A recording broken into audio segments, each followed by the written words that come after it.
नमस्कार मित्रांनो. आजच्या लग्नानंतर होईलच प्रेम मालिकेच्या भागात भावना, गैरसमज आणि मोठे ट्विस्ट पाहायला मिळाले.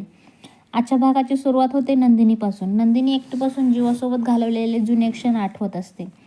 मोबाईलमध्ये साठवलेले फोटो पाहताना तिच्या डोळ्यात पाणी येतं. त्याच आठवणींमध्ये नकळत जीवाने आधी टाकलेल्या एका फोटोला तिच्याकडून लाईक जातो आणि काही क्षणातच तिला लक्षात येतं की आपण काय केलं आणि ती पूर्णपणे घाबरते. पुन्हा गैरसमज वाढू नयेत म्हणून ती जीवाला सोशल मीडियावर ब्लॉक करण्याचा निर्णय घेते.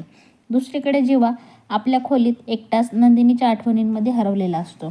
त्याने नंदिनीचे अनेक फोटो प्रिंट करून संपूर्ण रूममध्ये लावलेले असतात. तेवढ्यात मोबाईल नोटिफिकेशन वाजतं आणि नंदिनीने फोटो लाईक केल्याचं जीवाला कळतं. जीवा प्रचंड आनंदी होतो, इतका की तो एकटाच खोलीत नाचू लागतो. त्याला वाटतं आता तरी नंदिनीच्या मनात माझ्यासाठी भावना जिवंत आहेत. पण हा आनंद फार काळ टिकत नाही.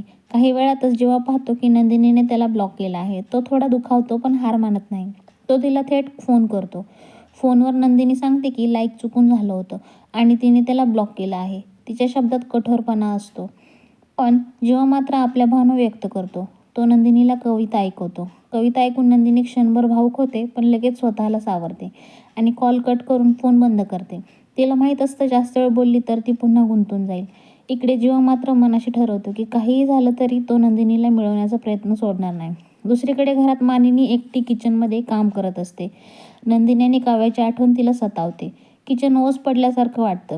विक्रम तिला धीर देतात आणि सांगतात की हे सगळं तात्पुरतं आहे.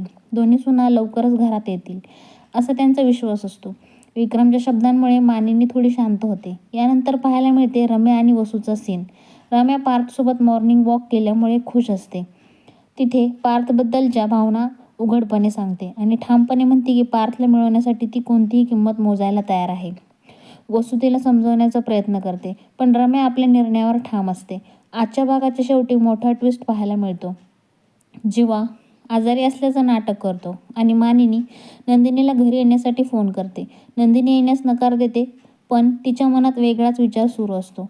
त्याचवेळी काव्याने पाठवलेले पार्थसाठीचे काही पार्सल येतं, ज्यामुळे सगळ्यांनाच धक्का बसतो आणि अखेरीस विक्रम काकांचा राग उफाळून येतो. जुने फोटो अचानक बाहेर आले कसे यावर ते प्रश्न उपस्थित करतात आणि सगळेच गोंधळून जातात. आता पुढच्या भागात काय होणार?